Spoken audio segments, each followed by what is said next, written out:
You young folks have it so easy. I worked up until the day before I gave birth. Ignoring my plea to rest with just a week left before my due date, mother-in-law, who happens to be Sam's mom, dragged me out into the snowy cold and told me, "Go shovel the snow." Ever since I got married, I've been troubled by this overbearing woman who thinks she knows best. Never in my wildest dreams did I think this would lead to a major incident that involved our neighbors and made local news. My name is Kristen, and I'm 30. I've been married to Sam, a college classmate, for 3 years. He'd promised his parents he'd return to our hometown after graduation, and after doing so, began working at his family's generations-old donut shop. Meanwhile, I'd started working a regular job. Our long-distance relationship led to both of us wishing we could be together every day, so we decided to tie the knot. I moved to Sam's hometown, excited for a new beginning, but that excitement was crushed pretty quickly. "I'm not like other mother-in-laws. I'm strict. Be prepared to learn all about housework," she warned. I felt like I'd been greeted by a drill sergeant.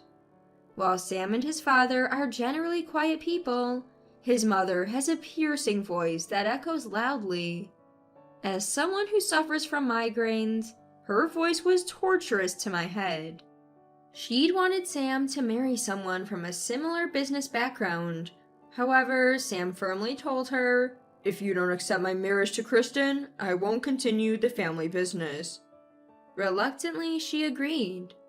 Sam's dad, on the other hand, was kind to me from the start, saying, "She's the one our son chose." Their main house was near the donut shop, an old building built by Sam's late grandparents. Though old, it was renovated a few years ago. Sam and I lived in a guest house on the property. Sam had early mornings, heading to the shop for prep work. After waving him off, I'd rush to the main house. Waiting for me there, she'd often scold, "Come on, at this rate you won't get breakfast ready in time," slapping her hands together as if to emphasize the point. If I could, I'd tell her to stop clapping and yelling. But considering our roles, I held back. I knew that speaking out would only fuel her rage even more. I tried to brush off mother-in-law's nagging, doing my best to keep calm. Mother-in-law, could you maybe help me out a bit? Preparing meals for 15 people all by myself is a bit much. It's an age-old tradition since my husband's great-grandfather's time to have breakfast with the craftsmen. But mother-in-law wanted me to handle all of the food preparation on my own. And to make matters worse, she would stand behind me, constantly complaining about how I did things. "You're so slow. Your mother must have really spoiled you, Kristen." On top of that, there was this strange rule that I had to prepare at least 5 dishes. I was always pressed for time. Is this what you meant by household training?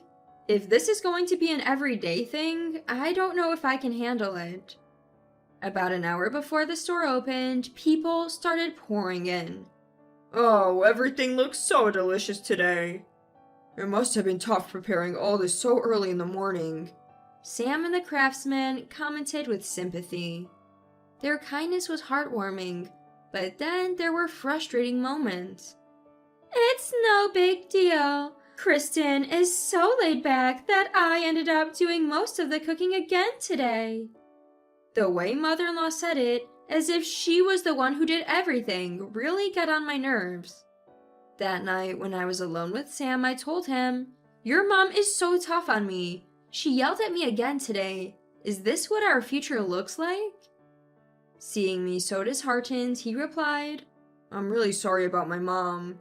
She seems energetic at the store, but she's actually a very shy and quiet person. She's just been trying too hard since you came." I found it hard to believe since I had only seen this side of mother-in-law. Still, knowing Sam was on my side gave me strength. The thought of getting a divorce because of mother-in-law's mistreatment never crossed my mind. Plus, it wasn't all bad. Thanks to mother-in-law's guidance, my cooking skills improved significantly. The elderly couple next door always greeted me with warm smiles. The butcher was super friendly, and the florist loved to chat so much that when she started, it'd be hard to leave for at least an hour. Even mother-in-law had her moments. It was a community filled with kind people. Although mother-in-law can be quite harsh at times, I thought. And then there was this one day. Wow, look at all the snow! I've never seen so much snow in my life! I was incredibly excited by the winter wonderland spread out before me. You see, I was born in the southern part of Texas, where it hardly ever snows. If it did, it'd be sleet, or at best, a few inches of snow. And that's a rare occurrence, maybe once in several years. Hey Sam, wanna build a snowman? Watching me gleefully play in the snow like a child, Sam looked on with an affectionate smile. From the main house, mother-in-law must have been observing because she commented, "At your age, it's quite embarrassing to get so excited over a bit of snow. Don't you worry about the neighbors hearing you carry on like that? It's so undignified." After her snide remark, she retreated back to her house. Standing next to Sam, who had a look of disbelief towards my mother-in-law's comments, I blurted out, "Hey Sam, please don't expect me to take care of mother-in-law in her old age, okay?" It was a comment I hadn't meant to voice out loud. Time flew by, and 3 years into our marriage, there was a big change in our lives. I was pregnant. Having undergone several hospital treatments to conceive, the news brought immense joy to our hearts. Come to think of it, the one thing my mother-in-law hadn't complained about was the topic of children. When I broke the news, she exclaimed, "Oh my, really? That's wonderful! Kristen, make sure you don't catch a cold, okay?" Her unusually bright smile caught me off guard. However, it was short-lived, as she quickly reverted to her typical demeanor and added, "Well, I still expect you to keep up with the housework." I was constantly baffled by her ever-changing emotions. I phoned my parents to share the news. Amidst their congratulations, my mother hesitated. "Kristen, I'm sorry, but giving birth at our place might be difficult." To which I replied, "It's okay." I understood her concerns. My paternal grandfather lived with them, and they were already stretched thin looking after him. It wouldn't be practical for me to return there, baby in tow. My morning sickness wasn't too severe, but due to anemia, even preparing breakfast became a struggle. Noticing this, my mother-in-law sighed. "All right, move aside." She pushed me into a chair, grumbling, but took over breakfast preparations. "Thank you, mother-in-law," I said, to which she retorted, "I'm not doing this for you, just couldn't stand watching you struggle." Yet, in her actions, I felt a hint of unexpected kindness. As my pregnancy progressed, by the 3rd trimester, I was relieved from both cooking and going to the store. Though I'd have loved to say that this time was stress-free, my mother-in-law would pop by regularly to check on me. "Just making sure you aren't slacking off," she'd grumble. Still, she'd bring over both breakfast and lunch, a routine that continued until a week before my due date. "You know, mother-in-law is genuinely kind-hearted," I mused, hoping to bridge the gap between us. She stopped in her tracks, muttered something under her breath that I couldn't catch, and suddenly proposed, "Kristen, let's go shopping now." She was insistent that a little exercise would be good for me, and practically dragged me outside. Even when I expressed, "I want to rest at home," she snapped, "You're so noisy. I worked until the day before I gave birth, you know. Young people these days are so spoiled." She forcefully took the keys from me, locked the door, and commanded, "Wait here, I'm bringing the car." All I want is a break. But then mother-in-law did something unbelievable. As she got into her car, she rolled down the window and declared, "Shovel the snow and do some work. You're not getting back in until you're done." With that, she drove away. Stunned by the unexpected turn of events, I froze for a few seconds before snapping back to reality. Wait, what? No way. I need to get back inside. Reaching into my pocket, I realized the house keys were missing. Recalling that she had taken them, a cold dread washed over me. I couldn't even call for help because I'd left my phone inside. Reluctantly deciding to walk to a nearby donut shop, I felt something wrong with my body. How much time had passed? My returning mother-in-law must have been shocked.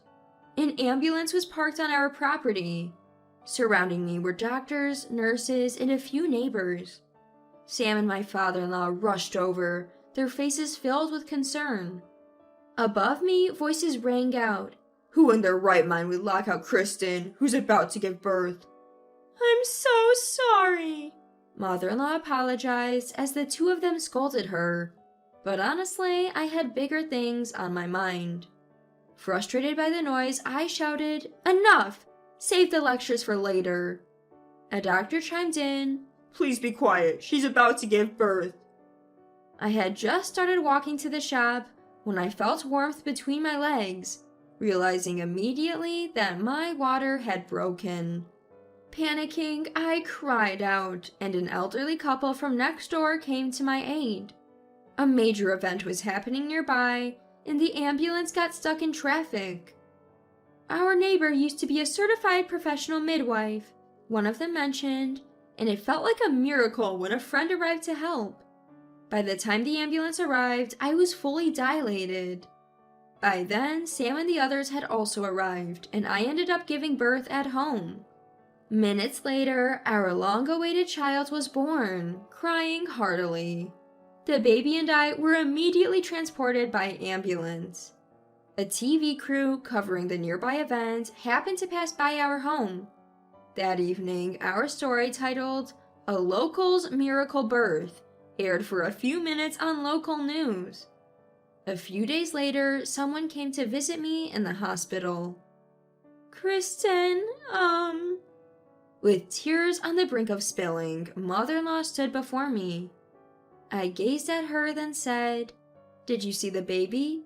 She looks just like Sam, a beautiful little girl." Having peeked into the nursery, mother-in-law nodded.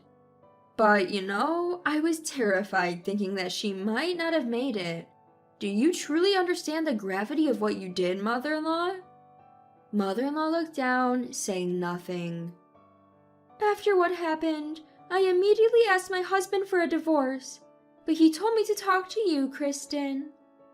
"Yes, I requested that both of you speak to me. I have a lot to say to you, mother-in-law." Throughout our calm conversation, mother-in-law's gaze remained lowered. The day after I gave birth, father-in-law and Sam came to apologize. I told them I wanted to speak with mother-in-law. Then I added, "Aren't both of you relying too much on mother-in-law? Please take better care of her." I might have come off a bit preachy to Sam and father-in-law. Father-in-law said he didn't plan on leaving mother-in-law, though he hadn't told mother-in-law yet. When father-in-law shared that after this incident he planned to pass the store on to Sam and leave with mother-in-law, I was taken aback. They told me the final decision was mine. Mother-in-law, my parents, especially my dad, were vibrant and respectful. I was strictly disciplined growing up, which made me resilient. Mother-in-law slightly lifted her face, as if asking, "What's this about?" Her eyes were swollen and red, probably from crying. Even with my upbringing, harsh words or passive-aggressive remarks still hurt. I never met Sam's grandmother, but I think you don't need to force yourself to act like her. At my words, mother-in-law suddenly looked up, her eyes wide.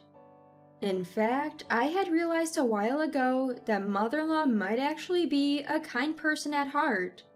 And that's because our town is full of chatty people. People used to say that Carla, right after her marriage, was lively and always smiling like you are now. But the previous owner was quite stern. The one who shared that story with me was the owner of the flower shop.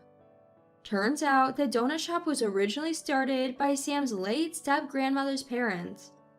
Sam's mother, who married the only son of the family, father-in-law, was brought up with strict guidance from them. The late step-grandmother always used to say, "Are you trying to run the store into the ground?"